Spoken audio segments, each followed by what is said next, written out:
지금까지 우리가 마태복음 살펴보는데 5장에서 7장까지 주로 가르침에 대한 얘기가 나왔고, 오늘은 이제 이적과 능력이 많이 나옵니다. 오늘 보니까 1절부터 4절까지 보니까 나병 환자가 있고, 그 다음에 5절부터 13절까지 보면 백부장의 하인이 중풍병에 걸렸던, 그래서 이제 나음받게 되는 것, 그리고 14절 15절에 베드로의 장모, 베드로 사대 장모가 열병 가운데에다 고침받는 것, 그리고 저물 때 16절 귀신 들린 자들이 많이 오고, 또 우리 병든 자들을 고치셨다. 이 모든 것은 지금 이렇게 얘기하는 여러 병자들을 고치는 것, 이러한 장면들은 결론이 17절에 그는 바로 이사야를 통하여 하신 말씀인데, 우리 주님께서 우리의 연약한 것을 담당하시기 위해서 우리의 그러한 병들을, 또 우리의 고통을 짊어지신 것이다, 그것입니다. 그러니까 우리 앞에 5장부터 7장까지는 우리가 인생길을 어떻게 살아야 되는가, 그것을 주님이 말씀했다면, 오늘 이 8장은 우리 인생길을 가다가 우리가 절망에 부딪혔을 때 어떻게 해야 되는지 알려준 것입니다. 그것은 오늘 본문에 있는 것처럼 주님께 나아감으로 해결되는 것입니다. 이 나병 환자든 중병자든 귀신 들린 자든지, 이들은 정말 고통받는 사람이에요. 이들은 결국 이제 우리의 모습이죠. 우리도 여러 가지 모습으로 여러 가지 상황 속에서 어려움을 겪습니다. 그런데 이들이 결국은 주님께 나와서 고침받은 것은, 우리한테 말하는 건 뭡니까? 여러분이 낙심 중에 있다 하더라도, 그걸 절망 중에 있다 하더라도 그것에 살 길이 있음을 알려주는 것입니다. 그렇기 때문에 이 시간에 우리 가운데서도 혹시 지금 자기가 많이 힘들어하는 사람이 있습니까? 좀 낙심 중에 있거나 절망 가운데 있는 사람이 있어요? 그렇다면 여러분, 오늘 답은 뭡니까? 기도로 주님께 나아가는 것입니다. 그래서 우리 나병 환자가 바로 그랬죠. 나병 환자가 주님을 찾아왔어요. 나와 절했다고 2절에 이렇게 되어 있습니다. 구약에 의하면 이것은 굉장히 있을 수 없는 일이에요. 왜냐하면 레위기 13장에 보면 병 있는 날 동안은 부정할 것이라, 그가 부정한 즉 혼자 살되 진영 밖에서 살지니라. 그는 원래 이스라엘 백성과 같이 있을 수가 없었고 따로 살아야 됐던 자예요. 그런데 그가 지금 이 많은 무리가 있는데 그쪽까지 찾아와서, 예수님을 찾아와서 원하시면 저를 깨끗게 할 수 있나이다, 이렇게 간구하는 거죠. 그럴 때 예수님께서 손을 내밀어 그에게 대셨다고 그랬습니다. 원래 대지 않습니다. 전염병이기 때문에 손을 대는 게 아니지만, 주님은 그만큼 그를 지금까지 평생 나병으로 고통받다가 지금 자기의 그 소문을 듣고 찾아온 그 가련한 인생을 향하여 따뜻하게 맞이하는 것이죠. 그리고 깨끗하게 하셨어요. 그리고 너 가서 이제 원래대로 율법대로 예물을 드리고 제사의 몸을 보여라, 이렇게 얘기했습니다. 이 나병 환자는요, 자신이 얼마나 참 비참한 존재인가를 이렇게 잘 알고 있었어요. 사회적으로는 격리됐죠. 왜냐하면 전염병을 갖고 있으니까. 그리고 종교적으로도 죄인입니다. 보통 그 당시에 하나님의 이 나병은 형벌로 인식했어요. 하나님의 형벌. 그래서 그는 부정한 자로 취급되었습니다. 그리고 자기 사회적, 종교적으로 또 개인적으로도 자기 엄마와 아빠, 또 자기 가족을 다 두고 떠나야 돼, 혼자. 자기가 만약에 엄마라면 아기 다 두고 떠나야 되는 거예요. 그래서 격리됨으로 말미암아, 물론 병으로 몸이 막 썩어져 가기 때문에 그 고통도 참을 수 없지만, 또한 가족과 헤어져야 되고, 그리고 무엇보다도 사람이 제일 힘든 게 앞날에 소망이 없어 힘들지 않습니까? 소망이 없는 거예요. 그러니까 한마디로 얘기하면 이 나병 환자는 이 땅에 아무런 소망이 없는 자를 그린 것입니다. 참 생각할 때 만약에 이 나병 환자 입장에서 볼 땐, 아니 한 번 기껏 딱 한 번 사는 거잖아요. 저와 여러분이 한 번 사는데 어쩌다 이런 병에 걸렸습니까? 아마 자기 생을 저주하고 또 저주했을 거예요. 자고 일어나서 자기를 저주했을 겁니다. 나는 뭐냐 이겠는데, 나병, 이렇게 나의 생이 비참한가? 정말 이 천형을 껴안고서 하루하루를 살아가되, 그것은 이제 진짜로 죽지 못해 사는 것입니다. 아주 절망의 가장 절망적인 인간이라고 얘기할 수 있어요. 정말 이 이상 되기도 어렵죠. 자기 가족을 다 잃어버리고 혼자 가서 썩어 문드러져 가면서 소망 없이 살아야 되는 그것. 차라리 죽는 게 낫죠. 그렇기 때문에 그런 절망감에 있었기 때문에 어디서 들리기를 예수님이 병을 고쳐준다. 그렇기 때문에 그는 결사적으로 지금 매달리게 되는 것입니다. 그래서 사람이 있는 곳에 갈 수도 없었지만 이러한 것도 지금 다 문제가 되지 않고 찾아가서 나와 여기 보면 절하며 주여 원하시면 나를 이제 깨끗게 해달라. 결국 그것이죠. 그래서 그가 나음을 입었다는 거예요. 이 단순한 사건, 우리 이 사건을 통해서 깨달아야 됩니다. 절망 중에도 예수님께서는 해결책이 되신다는 거예요. 사실 주님은 나병 말고도 그 어떤 병도 고칠 수 있고 생에 소망을 주는 분입니다. 인생을 역전시킬 수 있는 거예요. 우리 지금 서울역이나 어디 노숙자들이 있죠. 마찬가지, 그들이 정말 주님을 안다면 생이 바뀌어질 수 있어요. 이것은 지금도 사실입니다. 예수님은 모든 문제 해결자예요. 누구든지 주님께 나오면 어려움에서 해결되고 회복되는 것입니다. 그렇기 때문에 우리 중에 나름대로 좀 고통스러운 사람이 있습니까? 어려운 문제를 안고 있는 사람이 있어요? 몇 년 동안 풀리지 않는 문제를 갖고 있는 사람이 있습니까? 그분께 나아가면 되는 겁니다. 어차피 이 땅을 살아가는 동안에 문제는 늘 있기 마련이에요. 그때마다 우리는 주님께 간구하면 되는 겁니다. 여기에 끝. 여기까지가 사실 오늘 설교의 핵심. 끝. 끝나면 좋겠죠? 네. 그런데 문제는 이걸 이렇게 얘기는 이거 한두 번 들었습니까, 여러분들이? 우리가 문제가 있을 때 주님께 나가면 된다. 네. 그런데 문제는 사람들이 많이 힘들어도 이상하게 주님께 나가지 않아요. 그거는 왜 그런지 모르겠어요. 제가 목회하면서 이 비밀입니다. 제가 목회하면서 그 사람이 그렇게 힘들어하는 걸 내가 보는데도 이상하게 주님께 안 나가. 이해할 수가 없어요. 근데 이게 현실이며 사실입니다. 그러니까 본인은 힘들게 살아가는 거예요.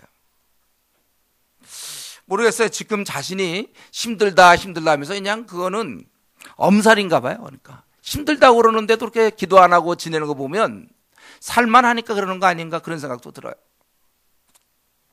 우리에게 있어서 사실 우리가 사는 날 동안 원래 이 삶 자체가 수고와 애씀이고 우리 살다가 뭐 있습니까? 그냥 돈이나 벌고 좀 인정받는 거, 그러다 늙고 병들어 죽는 것, 그리고 사는 날 동안 이런 문제 저런 문제 이렇게 찾아오는데 왜 하나님께 매달리지 않는지 모르겠어요. 우리에게 어떠한 결혼 문제가 있고 또 취직 문제가 있고 가족의 문제, 앞날의 문제, 자기의 어떤 성격의 문제, 신앙의 문제, 어쨌든 자기 현재 삶에 대해서 별로 만족함이 없는데 이런 많은 문제를 갖고 있는데 이상하게 하나님께 나가지 않는다는 거예요. 여러분, 우리는 그렇게 하면 안 되고 뜻을 정하여 매일 하나님께 나가야 됩니다. 이것이 우리가 살 수 있는 유일한 길이에요. 그렇기 때문에 이 시간 우리에게 필요한 것은 초라함입니다. 내 삶이 초라하다고 느껴져야 돼요. 돈을 벌든 사회에서 지위가 있든 내 삶 자체가 원래 초라해요. 그리고 내 삶 자체가 진짜 하나님 앞에서 비참하다, 이것을 깊이 느끼는 거예요.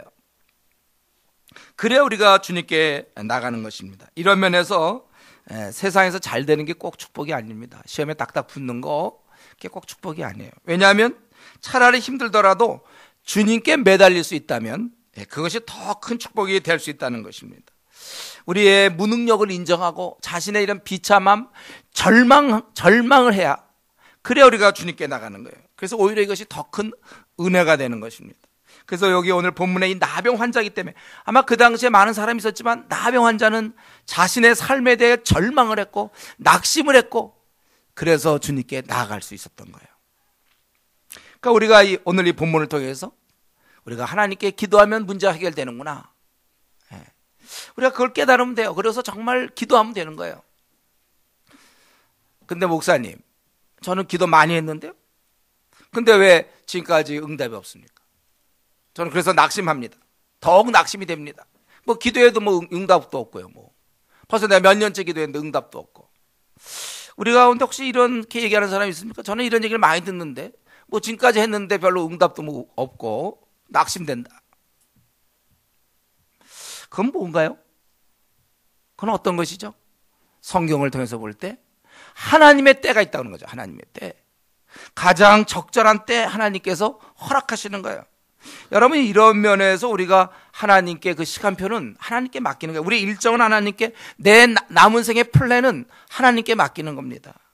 비록 당장 이루어지지 않는다고 우리가 낙심할 것이 아니라 우리는 계속 기도해야 돼요. 반드시 응답이 있고 우리의 절망적 상황을 우리는 벗어나게 되는 것입니다. 누가복음 18장 1절에 예수께서 그들에게 항상 기도하고 낙심하지 말아야 할 것을 얘기했다고 그랬어요. 우리가 기도하다가 낙심이 제일 문제예요. 선을 행하다가도 낙심 때문에 문제죠. 뭐 주님의 일 좀 해보려다도 낙심되면 그만두게 되는 거예요. 낙심이 참 무서워요. 선교사님들도 선교 일하다가 낙심돼서 돌아오는 사람도 있어요. 낙심 무서운 겁니다. 우리 주님께서는 항상 기도하고 낙심하지 말아라. 그러면서 그 계속 이어지기를 7절에, 누가복음 18장 7절에 하물며 하나님께서 그 밤낮 부르짖는 택하신 자들의 원한을 풀어주지 않겠느냐.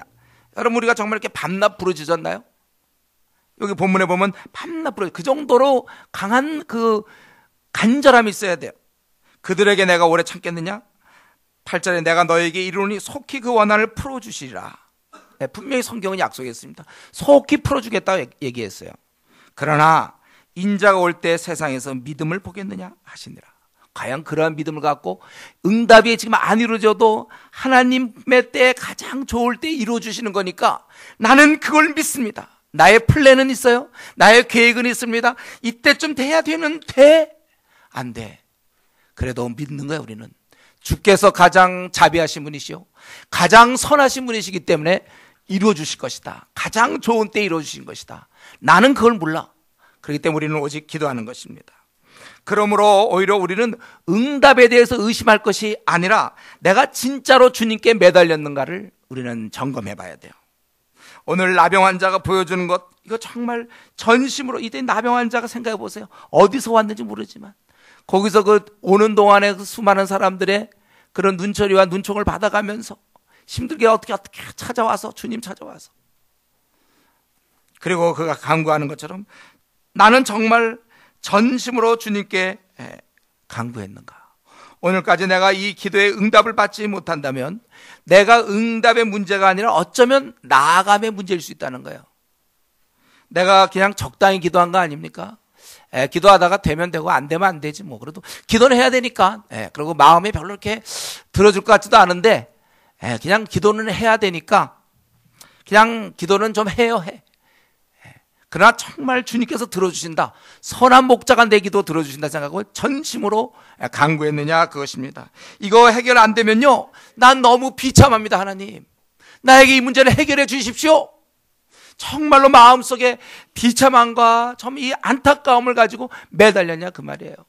그냥 이 문제 그냥 속상하니까 그때 잠깐 했다가 또 그냥 지내고, 누가 보더라도 전심전력 하나님께 매달렸는가. 우리 주님의 말씀에서 밤낮 부르짖는 택하신 자들의 원함, 이 우리의 이런 것들, 주님 나를 살려주십시오. 내 생이 이러다가 너무 초라하게 되겠습니다. 나를 붙잡아 주십시오. 집안에 문제가 있습니까? 남편의 문제가 있나요? 아내의 문제가 있습니까? 자식의 문제가 있어요? 앞날의 문제가 있고, 결혼의 문제가 있고, 직장의 문제가 있습니까? 하나님, 나 이 문제 해결 안 되면 나 주님의 일 할 수 없습니다. 하나님, 나 이 문제 해결 안 되면 난 너무 내 생이 비참해집니다. 나를 도와주십시오. 여러분, 풀 수 없는 문제, 직장에서 답답한 문제, 하나님께 밀고 나가야 되는 거예요. 응답 받을 때까지 계속 기도해야 되는 것입니다. 그런데 우리는 이제 경험상 알죠? 이렇게 기도할 땐 놀라운 일이 하나 벌어져요. 무엇입니까? 이상하게 아직 응답을 받지 못했는데도 불구하고 기도하는 순간 그 기다림의 시간에 깊은 평안이 찾아온다는 거예요. 이건 참 신비죠. 아까 우리가 문제를 알고 있으면서 기도하면 된다고 하면서 기도 안 하는 사람도 그게 참 신비로운 거라고 그랬죠, 제가. 이것도 참 신비로워요. 분명히 응답이 없는데 기도하는 동안은 이상하게 응답받은 것처럼 마음에 깊은 평안과 확신과 기쁨이 생기는 것. 든든하단 말이죠. 그래서 이 절망적 상황에서 비록 응답은 없지만 이미 자기는 빠져나오고 있는 거예요. 그러니까 우리가 항상 기뻐할 수 있는 거죠. 만약 우리가 응답 받아야만 기뻐한다면 우리는 띄엄띄엄 기뻐하라 이렇게 되게 성경에. 너희들은 띄엄띄엄 기뻐해라. 왜냐면 응답받은 기뻐했다가 또 무대에 부딪히면 또 슬펐다가 또 응답받은 기뻐하게. 그게 아니라 항상 기뻐할 수 있는 것은 비록 응답 못 받아도 믿음의 눈으로 바라보게 되고, 이상하게 신비예요. 신비. 이건 기도하는 사람들이 얻는 거죠. 신비한 부분이에요. 기도하는 중에 깊은 확신과 평안과 든든함이 생긴다니까요. 그래서 우리 얼굴이 펴지는 거예요. 근심 걱정이 사라지는 겁니다. 이것이 바로 우리의 시금석이에요. 바로미터라는 거죠. 표준. 우리가 이 어려울 때 기도함으로 당장 기도 응답이 없어도 이미 우리는 그 응답받은 자가 누리는 그런 삶을 누릴 수 있다는 것입니다. 그래서 여러분, 우리는 기도해야 되는 거예요. 하나님 앞에 어려울 때, 근심 걱정 있을 때 기도해야 되는 겁니다. 근데 목사님, 어느 정도를 기도해야 되나요? 30분이나요? 아니, 우리 교회에서 뭐 1시간 한다니까 그러면 1시간인가요? 그 매일 기도해야 됩니까? 뭐 아침 저녁으로 해야 됩니까? 기도원은 가야 되나요? 이번 5월 10일이 마침 노는 날인데, 그러면 기도원에 그날 하루 종일 가라는 뜻입니까? 목사님, 기도는 얼마나 해야 되나요? 여러분, 이거의 답은요, 저한테 물으면 안 돼요. 여러분이 하시는 거예요. 내 기도를 어느 정도 해야 되는가? 어떤 사람은 10분일 수도 있고 어떤 사람은 2시간일 수도 있고, 뭐냐 하면 나의 이 중요한 문제가 풀릴 때까지. 내가 이 문제를 기도했는데 한참 기도하다 보니까 이 문제가 싹 풀려. 걱정, 근심이 사라져. 그때까지 기도하는 거예요. 그 다음 날도 또 근심, 걱정 생길 때 또 그렇게 기도하는 것입니다. 그래서 우리가 이 걱정이 안 되고 이 절망적 상황에서 낙심에서 벗어날 수 있을 때까지 기도하는 겁니다. 사람마다 양은 달라요. 그러니까 여러분, 지금 오늘에도 어제도 걱정이 되고 오늘도 걱정이 되고, 최근에 계속 좀 풀리지 않는, 응답받지 못해 답답한 것이 있습니까? 계속 기도하셔야 돼요. 계속. 그리고 또한 내 안에 지금 어쨌든 기쁨이 사라졌다면, 그 이유는 모르겠는데 만족함이 나에게 없다면, 사는 게 좀 시시해졌다면, 삶의 목표가 희미해졌다면, 그저 고작 요 정도인가? 뭐 어쩔 수 없다 이런 얘기 하지 마세요. 내 삶이 지금 사는 게 만족스럽지가 않다면, 그것은 여러분 주어진 여건 때문이 아니라 기도를 안 하고 있어서요. 기도를 안 하면, 여러분, 기도 안 하면 밝지 않습니다. 그건 누구라도 아무리 좋은 조건이라도 기도하지 않으면 마음의 평안은 없어요. 기쁨이 없는 겁니다. 그러니까 내 안에 지금 어쨌든 삶에 막 그 비전이 막 생기지 않고 그냥 뭐 이렇게 살아가는 거지. 마지못해 혹은 만족함이 없거나 평안이 없거나, 그렇다면 그것은 뭡니까? 기도 안 하고 있구나. 그것을 자기가 지금 고발하고 있는 거야. 자기 내면에서. 야, 아무개야, 너 지금 기도 안 하고 있다. 그러니까 너 평안이 없지. 기쁨이 없고 비전이 없어지는 거야. 원래 그냥 그렇게 살지. 너 지금 만족스럽지도 않은데 타협하고 사는 거 아니냐? 여러분, 우리가 사실은 이것은 기도를 안 하는 거예요. 주님께 매달리지 않고 자기가 이제 해결하려고. 그래서 자기 현재 삶이 별로 만족스럽지 않은데 이제 내일도 출근하고 또 내일도 학교 가고 또 내일도 뭘 하는 거예요. 만족하지 못하면서. 직장에서, 가정에서, 또 뭐 교회에서, 학교에서 만족하지 못하면서도 하루하루를 보낼 것이 아니라, 내가 이 문제가 정말, 나는 아내 때문에 너무 힘듭니다. 나는 남편 때문에 힘듭니다. 나는 자식 때문에 힘듭니다. 나는 직장 때문에 힘듭니다. 학교 때문에 힘듭니다. 기도하세요, 여러분들. 왜 매달리지 않습니까? 왜 만족하십니까?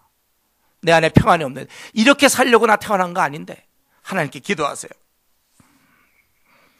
그래서 원래 여기까지 하면 오늘 본문이 이제 주로 병자들이 주님을 만나서 해결받았기 때문에 우리도 문제 있으면 하나님께 나아가면 된다. 이렇게 우리가 이제 결론이 되는데, 그런데 그 다음에 이 백부장 얘기 5절부터 13절까지 백부장 얘기가 제가 보기에 물론 죽은 다음에 마태를 만나서 물어봐야 되겠지만,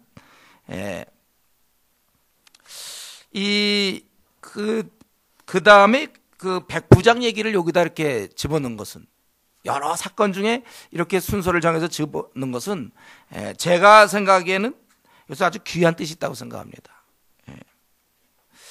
우리가 그러니까 주님께서 모든 것을 해결해 주신다고 믿고 간구하는 그런 믿음도 중요하지만, 왜냐하면 지금 워낙 많은 사람들이 안 하니까. 그러니까 여러분, 하는 것만 해도 너무 귀한 거예요. 제가 안 하는 사람이 너무 많아요. 힘들다고 해서 힘들다는 얘기는 다 하지만 기도로 나가는 건 그건 한 여기서 막 부산만큼 먼 거리일지도 몰라요. 그렇게 하더라도 실제 기도하느냐? 그렇지 않아요. 많은 사람이 그냥 한숨만 쉬고 있지. 그러니까 기도하는 건 대단한 겁니다, 여러분. 프로예요, 프로. 기도하는 건 프로입니다. 근데 거기까지 가는 것도 귀하지만 우리 주님께서는 우리가 더 하기를 원해요. 우리가 원하시는 건, 주님이 원하는 건 10절에 예수께서 들으시고 놀랍게 여겨 다른 자에게 이르시되 내가 진실로 너에게 이르니 이스라엘 중 아무에게서도 이만한 믿음, 지금 얘기하는 이만한 믿음에 우리가 도달하기를 원하는 겁니다. 그러니까 우리가 자기가 원하는 대로 살면서 문제가 생기면 그때마다 주님께 나아가서 문제를 해결하는 거, 뭐 그것도 사실은 좀 귀한 것이죠. 그러나 우리가 주님을 바라볼 때 단지 내 문제만을 해결해 주는 분이 아니라 더 나아가서 내 생 전부를 이끌어 주시는 분으로, 나의 주인이라는 사실, 이게 우리의 삶에 더 중요한 거예요. 우리가 인생길을 갈 때 그냥 가다가 힘들면 기도해서 해결하고 이것도 물론 귀해요. 그러나 내 삶 전체가 주의 손안에 달려있음을 믿고 주님께 순종하겠다는 것, 이게 더 귀한 믿음이라는 거예요. 그래서 우리 나병 환자가 주님께 간구했을 때 주님이 놀랬다 이런 말이 없죠. 우리 그 10절에 보면 이 백부장이 9절에 나도 남의 수에 있는 사람이면 내 아래도 군사가 있으니 이더러 가라 하면 가고 저더러 오라 하면 오고 내 정도로 이것을 하라 하면 하나이다. 예수님이 들으시고 놀랍게 여겼다고 그랬어요. 근데 나병 환자가 원하시면 저를 깨끗게 하실 수 있나이다 할 때 놀랍다 이런 말 없죠, 성경에. 그 믿음이 물론 귀하지만 놀라진 않았어요, 우리 주님이. 근데 이 백부장, 로마의 장교죠. 보통 100명이나 200명을 거느리는 이 장교 얘기를 듣고 놀랐다 그거예요. 왜 놀랐을까요? 말을 너무 멋있게 했나? 와, 너무 멋있어. 그래서 놀랬습니까, 주님? 주님이 놀란 이유는 무엇입니까? 이만한 믿음이 이방인에게 있었다는 거예요. 유대인에게는 없고. 그렇게 기회가 주어진 유대인들은 없고, 이 백부장의 입에서 놀랍게도 이게 바로 우리 하나님이 원하시는 천국 백성들이 가져야 되는 태도지 않습니까? 주님의 뜻대로 내가 살겠습니다. 이 단순한 말, 말씀대로 행하겠습니다. 얼마나 많은 사람들이 말씀은 알지만 자기가 원하는 대로 행합니까? 이거 지금 계속 이 주제가 반복되고 있는데, 그러니까 이 미지근한 사람, 뻔히 이렇게 살아야 주님이 기뻐할 거 아는데 내 안에서는 이상하게 다른 힘이 나를 붙잡아. 그래서 나를 미지근하게 순종하지 않게 하는데, 바로 이 백부장의 말 속에서 놀랍게도 이만한 믿음이 나타났다는 거예요. 그래서 11절 12절에 얘기하기를 동서로부터 많은 사람이 이르러 아브라함과 이삭과 야곱과 함께 천국에 앉으려니와 그 나라 본 자손들은 바깥 어두운 데 쫓겨나 거기서 울며 이리를 갈게 되리라. 그들에게 많은 기회가 있었지만 그들은 형식적으로 믿었고, 알고 보니 그럴 사람이 아닌 사람들 가운데 이만한 믿음을 갖고 있는 사람들, 즉 말씀에 순종하여 사는 사람들이 있다는 것입니다. 그러니까 이런 면에 있어서 잘 생각해보세요. 우리가 주님이 우리에게 원하시는 건, 나병 환자가 몸이 낫다, 그래서 건강한 몸이 돼가지고 그래서 이전에 놀던 친구들 함께 실컷 놀았다, 이렇게, 물론 본문에 그렇게 기록 안 됐고, 제가 생각에 나병 환자가 나중에 주님을 잘 따랐겠지만, 예를 들어서 말이죠, 몸이 낫는 바람에 그동안 친구들과 헤어져서 못 놀았는데 나가서 이제 만세다, 그리고 막 즐겁게 놀았다. 그게 무슨 의미가 있습니까? 그때만 이 나병 환자가 그냥 고침만 받았다면 무슨 의미가 있어요? 뭐 딴 사람들은 원래 처음부터 멀쩡한데 기껏해야 멀쩡해지는 게 그게 삶의 목표입니까? 우리가 그게 응답받는다고 해서 그게 무슨 의미가 있냔 말이에요. 결혼 주님 결혼하게 해주십시오. 그래서 그랬더니 이제 둘이 잘 죽이 맞아갖고 실컷 놀았다. 그동안은 혼자라도 결혼 때문에 교회 나왔는데 형제도 나오고 자매도 열심히 둘이서 기도에다가 이제 결혼이 이루어지니까 둘이, 그래서 그다음부터는 교회도 안 나오고 실컷 잘 놀더라. 그럼 무슨 결혼에 무슨 의미가 있습니까? 대학만 들어가게 해주시면 하고 대학을 들어갔더니 이제 대학생 됐다고 실컷 놀았더라. 그 기도에서 응답받는 거, 그거보다 더 중요한 것은 주님을 끝까지 섬기는 거예요. 주님의 말씀 따라 섬기는 거예요. 주님을 나의 주님으로, 진실로 주님으로 모시느냐. 그래서 우리가 기도할 때 주님, 이 말이 무슨 말이에요? 주인님, 내 뜻대로 살지 않겠으며 주의 뜻대로 살겠습니다. 주님, 그러잖아요. 우리가 이렇게만 고백할 수 있다면, 예수님을 나의 주인으로. 근데 이 백부장이 어디서 이런 걸 배워왔는지 말이죠. 자기의 그 경험담을 얘기하면서 나도 남의 수하에 있는 사람이요 내 아래 군사가 있으니 이더러 가라 하면 가고 저더러 오면 하라 하면 오고 내 정도로 이것을 하라 하면 하야 돼. 요즘 군대는 안 그러죠. 요즘 군대는 하나도 뭐 덤비기도 하고 막 그러지만 그 당시에 로마 이 백부장한테 덤볐다면 바로 죽는 거야. 하라 그러면 네 하고 하는 거죠. 뭐 생각해보고 좀 시간이 필요합니다 뭐 이런 거 없어요. 딴짓하는 거 없습니다. 이걸 철저히 알았다는 건 제 경험상 그런 것처럼 예수님은 나의 그런 주인이 되시는 거예요. 그래서 병뿐만 아니라 모든 것을 다 통치하시는 분. 그분은 나를 다스리고 계시는 거고 나는 그분의 한갓 종에 불과하다. 이런 믿음을 가진 자가 천국의 백성인 것입니다. 여러분, 내 앞날, 내 삶, 앞으로 펼쳐질 내 모든 삶, 그거 다 주님의 손에 달려 있어요. 우리는 단지 그분이 하라는 대로 할 뿐이에요. 그래서 우리가 어려운 문제 부딪혔을 때 기도할 것이요. 그것이 또 되거나 안 되거나, 물론 우리가 그것을 간구함으로 이루어지지만 우리는 근본적으로 그것이 되고 안 되고보다 주님의 뜻대로 내가 행하느냐 행하지 않느냐, 내가 가고 있는 길이 주님이 원하시는 길이냐, 그럼 우리는 그 길을 갈 수 있다는 것입니다. 내 뜻대로 나를 움직이지 아니하고 주님의 뜻대로 나를 움직이는 동기부여가 아니고 그분의 뜻이 더 중요한 거예요. 동기부여가 안 될지라도 그분의 뜻대로 나는 따르겠다. 여기 좀 종들이 꼭 동기부여돼야 주인님 말씀 듣습니까? 야, 너 장작 패와. 가기 싫은데. 그럼 어떡하죠? 동기부여가 안 되는데 그러다가 장작으로 얻어맞는 거야, 그럴 땐. 우리가 이 신앙생활 할 때 내가 종됨을 깨달아야 돼요. 그분이 원하시는 대로, 내가 원하는 대로 살지 않는 것. 이것을 우리 성경에서 얘기하는 귀한 신앙으로 이만한 믿음인 것입니다. 우리 모두가 이 백부장의 신앙을 가져야 되는 것입니다. 사실 우리가 주님께 굴복하면 진정으로 우리는 복된 삶을 누릴 수 있어요. 그리고 생이 굉장히 만족스럽습니다. 정말 정말 귀한 축복이에요. 여러분, 한 번뿐인 인생 있잖아요. 분명히 그것은 성공한 겁니다. 우리 인생의 성공은 주님의 뜻에 순종하면 되는 거예요. 이거 뻔해 이거. 근데 문제는 이게 잘 안 된다는 거죠. 뻔한데 내가 그 순종만 하면 내 삶은 참 귀한 건데 이상하게 말을 잘 안 듣고, 그래서 미지근한 신자가 되는 거예요. 뻔히 그거 이렇게 순종하고 철저히 따르면 되는데 이상하게 잘 순종이 안 돼요. 담에색 이유가 잘 안 돼요.